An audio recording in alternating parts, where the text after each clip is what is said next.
In the last video, we saw Landlord Greed meeting with the deputy director of the Bureau of Investigation who actually worked for him. While Greed lashed at the deputy director for not doing proper work despite getting bribes from him, Agent Zerath saw everything.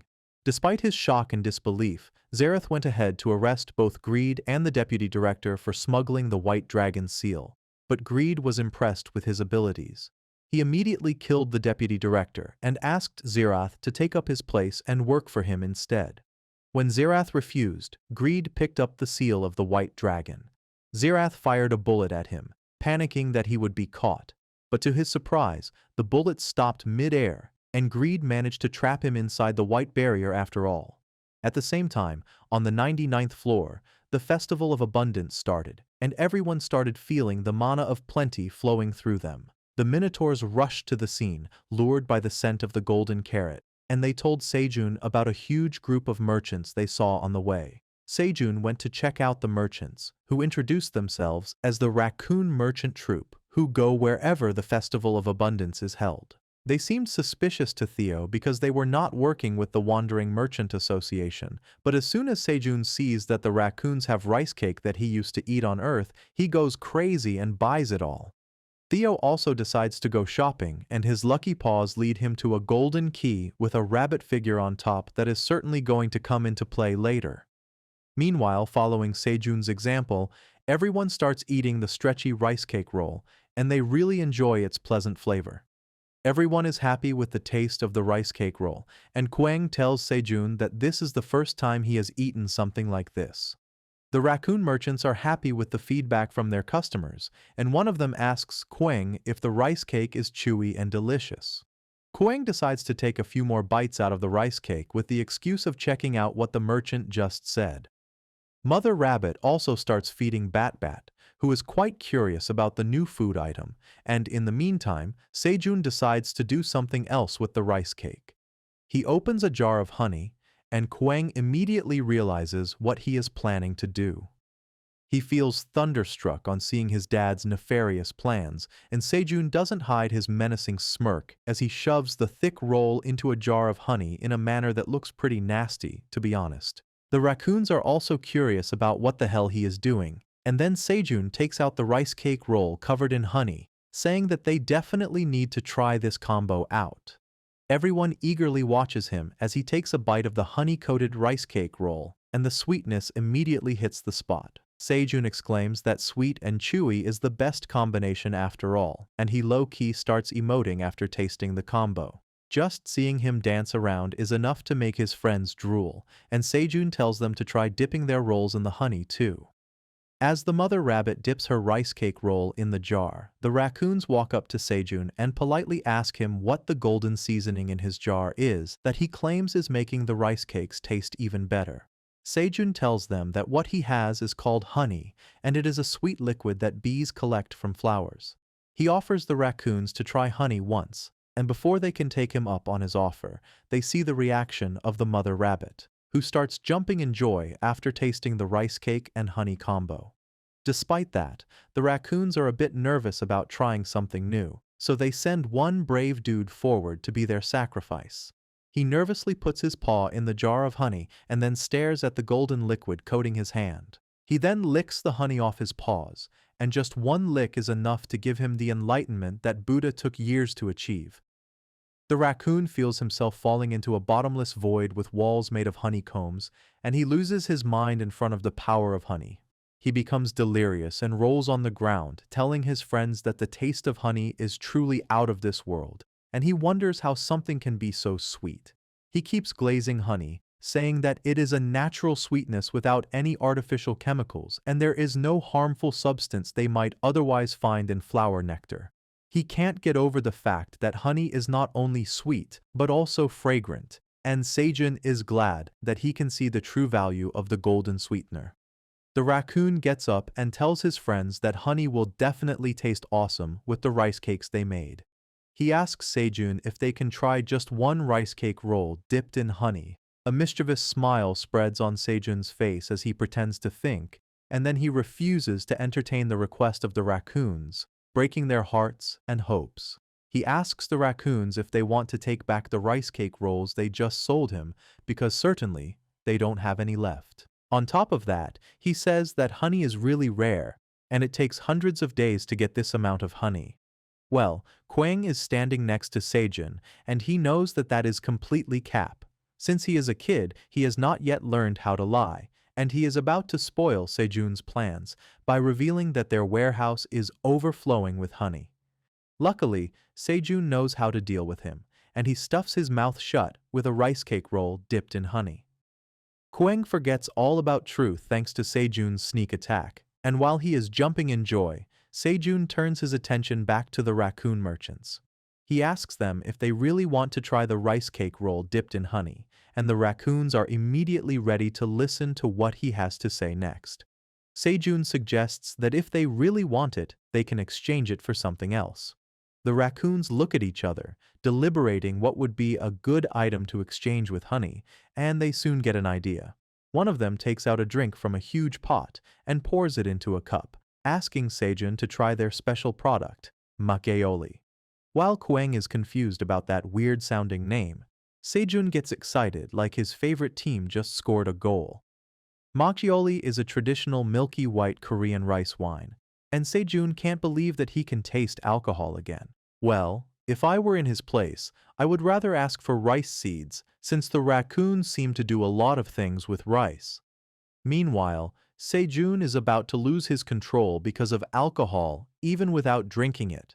But then he calms down, because being carried away will ruin whatever plan he has set into motion.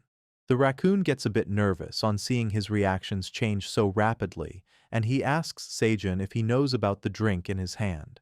He says that it is a mysterious beverage that they have brewed with their own secret recipe, and this is where Sejun gets the advantage again.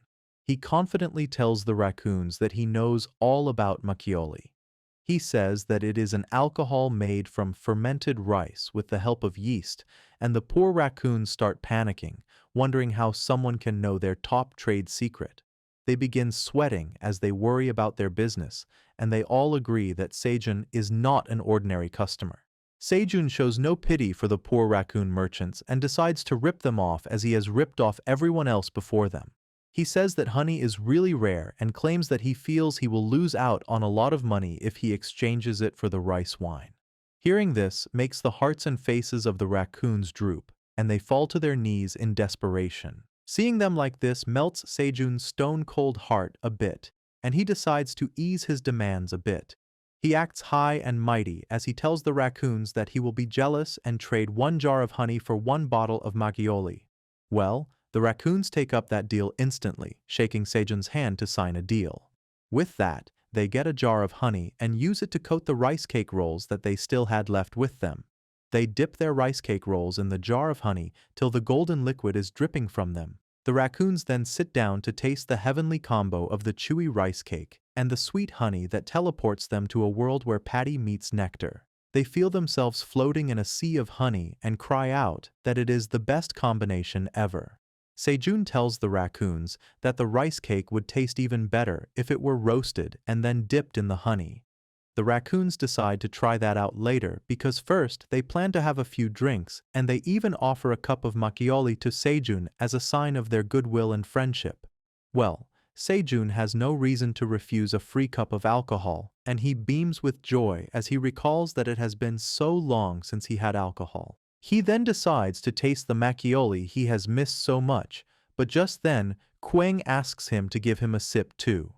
Sejun refuses, saying that he can drink alcohol only after he is a full-grown adult, and the baby bear is disheartened on hearing this.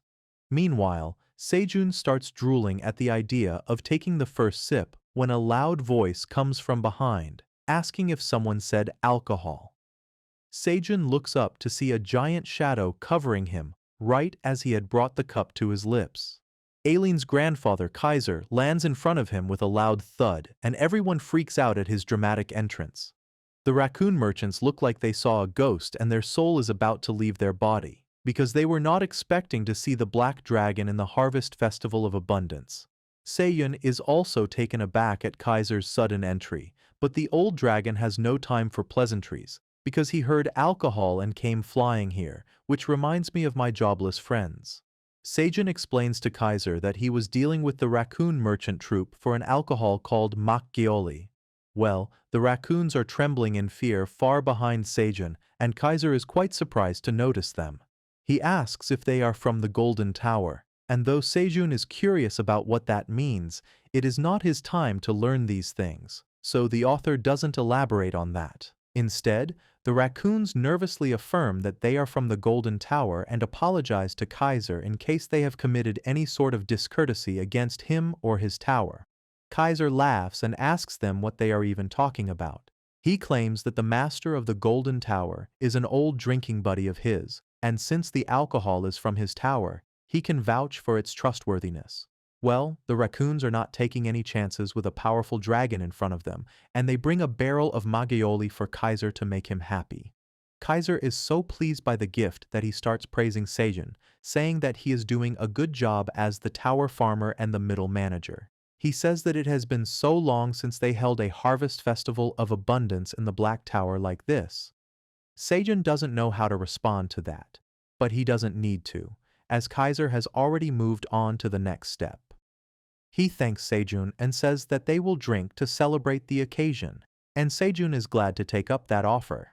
They cheer to the Black Tower, but before they can take a sip, Aileen contacts Kaiser with too many exclamation marks in her text, which makes him realize that something is wrong.